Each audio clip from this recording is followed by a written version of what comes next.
Hello again, it is good to have you join us on yet another edition of ONIF TV Highlights, where we get to serve you the major headlines and stories from across the world every other week. The final one for the month of May. My name is Damilola Raphael. What happened to my glasses? We gave it to Baba Bubu so he can use it to see front as he's leading us in the next 4 years of our democratic existence right here in Nigeria. And of course, we had Mr. Vice President, Professor Ayemi Osinbajo, saying many thanks to Mr. Saraki for not doing anything funny. And you know when somebody is smiling at you, and yes, the person is trying to make a point, you know that kind of laugh, that smile, like thank you for not doing anything funny. Mr. Saraki himself came out anyway and he said, I am not serving Buhari because he's just going to be there. It's transient. He's going to be there for a period and he's going to leave, but Nigeria is going to be here forever. That's when I'm serving. That's where my interest is at. Well, patriotism, should we say. And yeah, there were reports that a lot of people did not attend the inauguration. Even Mr. President did not wait for his reception. Have you seen groom that did not wait for reception? I tire. Well, he had to travel, important businesses to attend to. Kudos to him. He went for the OIC right there in Saudi Arabia. And the former Mr. President, actually wearing the shoes of the incumbent president. He was president for a democratic president for 8 years, talking about Chief Olusegun Obasanjo, Ebora Owu, Odeshi, Ethiopian Airline, Kido, what is the matter? Well, we thank God for his life, and of course the lives of the other people who were on board that Ethiopian, particular Ethiopian airline on his way back to Nigeria, and they almost suffered a crash. So many other trending stories, but let's just dig into the ones you may not have heard of, or the ones you don't have the full grasp of. Are you ready? Fasten your seatbelts because this is going to be a real big ride. Let's start with this particular one right here, with the Nigerian army saying that some non-governmental organizations in the northeast are providing humanitarian support to the Boko Haram insurgents in the form of food and drug supplies. The army noted that its position was based on the confessions of a high-profile Boko Haram terrorist commander, Mohammed Modu, who was arrested on Sunday, about the troops of 251 Task Force Battalion of the Operation Lafia Adoli. The acting director, Army Public Relations, Colonel Sagir Musa, said in the release that the army would not tolerate any sabotage from the NGOs, as it was ready to sanction any organizations which did not desist. However, Musa did not name any of the NGOs. From what I heard, what I was able to gather, we heard that there's so much money being pumped into these people who come together and say they're NGOs, because I mean, this is a matter of life and death. It's either that you stay there and you live, or you stay there and you die. And then you're there to help the people. How come you are now transferring? Or is it just that this person was trying to implicate the NGOs, well, which he never mentioned any name anyway? But we are very sure that the Nigerian army is on top of this particular matter. Moving on to the next one right here. We're wading the waters. The APC, should we say it's turbulent waters now? A lot of trouble in APC. From taking certificate of return from one person, giving to another person in another party. But at least they are still the ruling party at the federal level. But let's still go and see what's happening right there. The chapters of the All Progressives Congress in Oyo, Osun, Akwa Ibom, Katsina, Enugu, and Abia State have kicked against the call by the APC Deputy National Chairman Lawal Shuaibu for the resignation of the National Chairman Adams Oshomole. Chapters of the APC in Imo and Sokoto State have, however, backed the Deputy National Chairman, saying Oshomole allowed impunity in the party and should quit. Shuaibu had, in a letter dated May 27, called for the resignation of Oshomole, claiming that the former Edo State governor lacks the composure to lead the APC. According to him, the APC under Oshiomhole had become badly fractured in virtually every constituency in the country and was fast losing the goodwill it enjoyed before Oshiomhole's emergence. That's a particular one right there in the APC. I mean, how many people do we have in the APC? How many people do we have in the Labour? And I can't remember there was any time that there were issues with Adams Oshiomhole leading Labour. He led the whole of Edo State. Now to just lead a faction of Nigeria, when I say faction of Nigeria, I'm talking about those who are interested in politics, who are politicians, registered card-carrying members of a political party. Trouble in paradise, should we say? Well, there was a time Mr. President himself waded in. One time there was a matter with Oshiomhole, blah, blah, blah. But right now, the guy is very busy. I mean, he's in Saudi, as he said earlier on. Maybe when he comes back, we'll be getting responses to that particular one. I'm moving over now to the outgoing Senate. These guys will be wrapping up by June 6. And Senate leader Ahmed Lawan has raised the alarm over the rate at which some super rich Nigerians buy judgment, B-U-Y, buy judgment to the detriment of the less privileged. He stated this when the upper chamber was considering the appointment of Justice Abubakar Musa Sadiq as the President, Customary Court of Appeal, FCT, Abuja. According to him, the judiciary is expected by Nigerians to be firm, to be fair, to be committed to those ideals that the founding fathers of the country worked and died for, which is to make life better for every Nigerian. Well, this is another case right here of insecticide and deodorant. You know, somebody came out and was talking about insecticide and deodorant and all of that. Someone has come and said, rich people buy judgment. And I think ICPC or EFCC, whoever it is, whatever body that should look into this, should really, really sit up and look into these matters. You know, it is out of the abundance of the heart that the mouth will speak. If there is no something, Obiri will not just something, if you know what I mean. All right, let's take on, in the meantime now, the Court of Appeal in Abuja on Thursday has ruled that Senator Ademola Adeleke was qualified to contest the September 2018 governorship election. A three-man panel of the court made the pronouncement in a unanimous judgment which upheld the appeals by Adeleke and his party, the People's Democratic Party.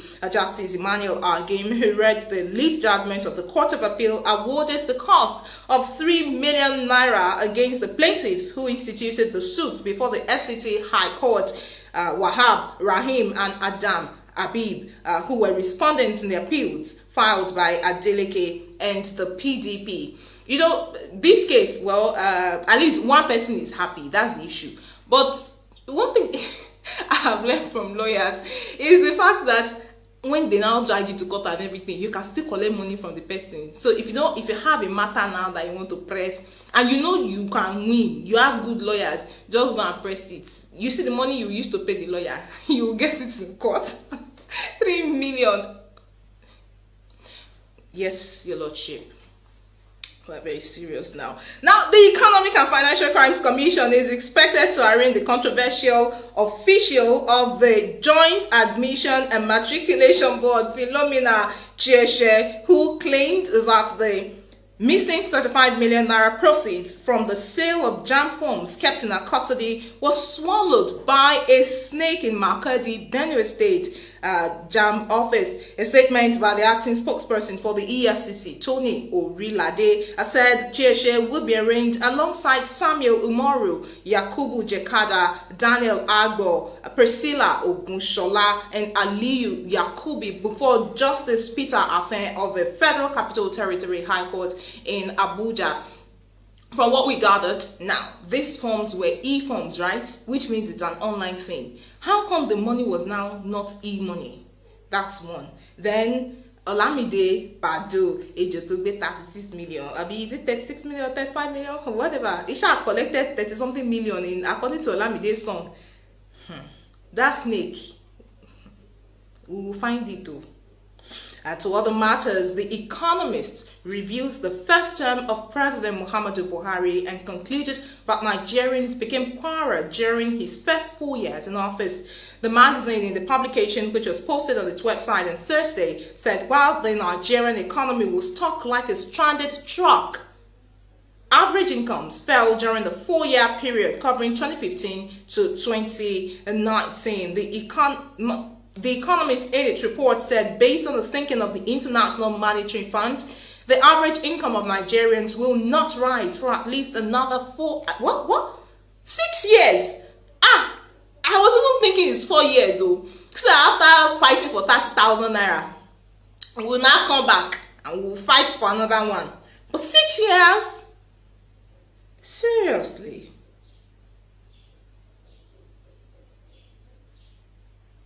What was that one about the Rawani, the one Rawani does?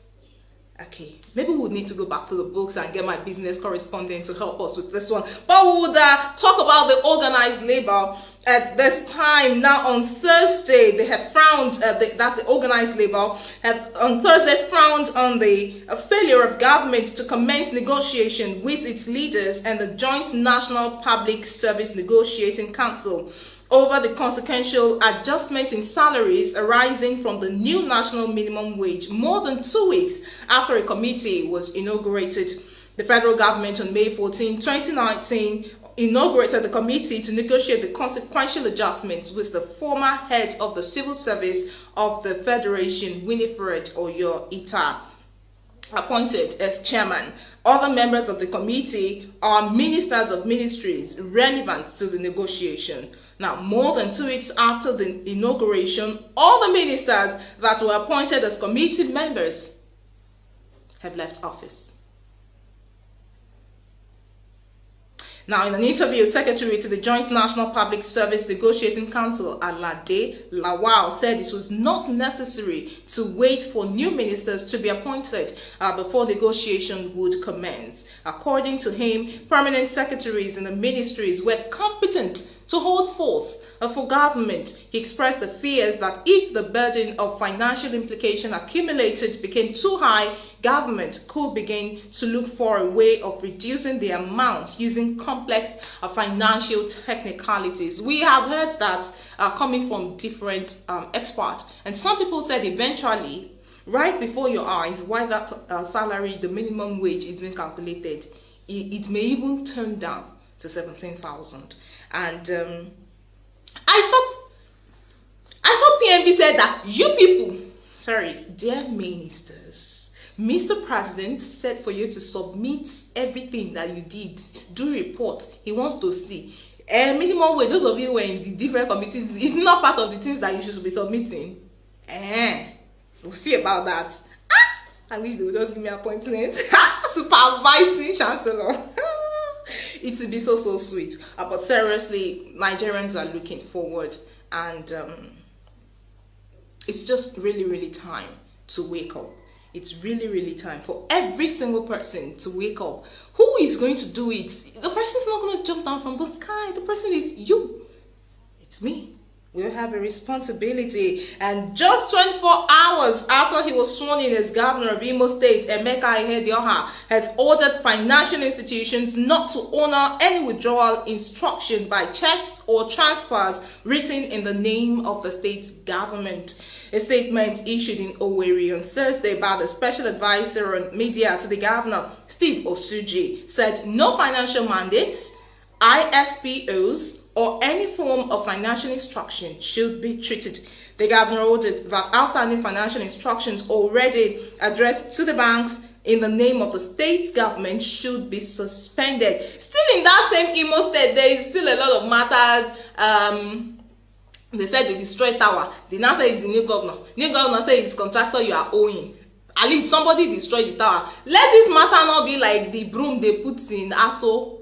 When you are going to Abuja now, they put broom. Then I said, the thing just manufactured it. No, it cannot resurrect because it was not there before. The thing shall just appeared, as it were. It's manifested, okay, overnight.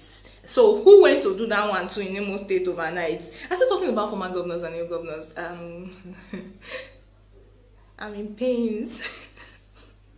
Governor Fayoshi has said you people should just follow in his steps and go and report yourselves to the EFCC before they will come and grab you. And there is the story about the EFCC saying no, we haven't arrested Rocha's Okorocha, as it were.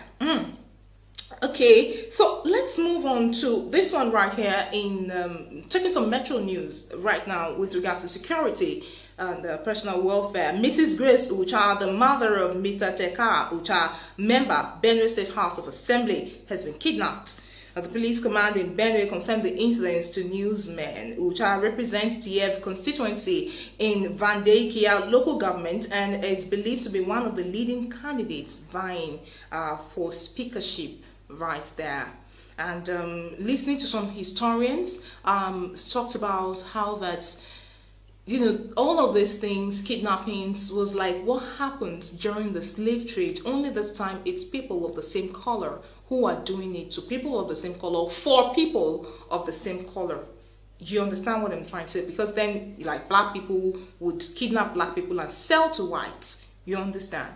Or for the purpose or the benefits of the white. But right now, black people kidnap black people for black people. We don't want to enslave ourselves anymore. We're not repeating this cycle. It is time for us to really wake up. And this is where we get to say education is important. Many thanks to the governor. Yes, he's coming for a second term of Kaduna State, saying girls should go to school for free. Now we are now saying, parents, please let these children go to school. Security again. Parents are scared. Do we take them to school and then they become like Dachi girls or become like Chibok girls? If my child is going to make the news, it should be for all of the right reasons. Amen to that. Security education. Amen, amen, amen, amen, amen. And we'll take this one from Niger State. The Niger State Police Command has arrested one Idris Abdullahi, 18 years old, of the Zagzaga area of Sakin Power in the Muya local government area of the state for allegedly molesting an underage girl. The suspect was trailed and apprehended by a team of policemen attached to the Sakin Power division following the tip-off. It was learned that one Abdulaziz Usman of the same area had on Sunday, May 19, 2019, reported to the police that his 3-year-old daughter was sexually abused by the suspects, which led to the arrest. And we hope sanctions will follow and not just arrest and parade. And moving outside of Nigeria, Democratic White House hopeful Elizabeth Warren said Thursday that if Donald Trump were not protected by his presidential status, he would be in handcuffs and indicted for obstructing the investigation into Russia's 2016 election interference. The progressive U.S. Senator from Massachusetts, one of the leading Democrats for the party's 2020 nomination, was the first presidential candidate to speak out in favor of launching impeachment proceedings against Trump. Warren had called for an impeachment inquiry the day after the April 18th publication of Special Counsel Robert Mueller's 448-page report on Moscow's election interference. That's really a big one right there. And people coming out to say this impeachment thing, but we also heard that Donald Trump has but see, let's justice take its full course, and don't let justice chase you. You just do right. Basically, the books are there to guide us, and just like Gemini Cricket taught Pinocchio. He said, always let your conscience be your guide. And always let your conscience be let your conscience. Don't sear it with hot iron. I'm not preaching at anybody, like trying to refer to anybody. I'm talking to you right now. You're going to go there. You will get there one day soon. So let's do what's right. And let's take this one finally on entertainment right here. At this time, somebody said he has 2 wives. 2 wives! But let's just look at this. Federal High Court in Lagos on Thursday granted bail in the sum of 2 million naira to up-and-coming musician Aziz Fashola Elias Naira Marley, who was arraigned on cyber fraud charges. Justice Nelson Owebo granted the bail to the defendant with 2 sureties in like sum. He adjourned the case till October 22, 2019 for the commencement of trial, the Economic and Financial Crimes Commission had last Monday arraigned the accused on 11 counts bordering on credit card fraud. 11 counts. This is where we get to wrap up. May is also wrapping up. So the next time you're going to be seeing us on ONIF TV Highlights, it's going to be, of course, in the months of June. We wish you the very best that this new season we are stepping into has to offer. And before I go, I have to drop this note. Please do take care of the environment. Don't drop litter around anyhow. Remember, we're talking about a better world. It begins with you. And drop your comments right there. We'll be so delighted to get your feedback. I have to go now. My name is Damilola Raphael. Bye for now.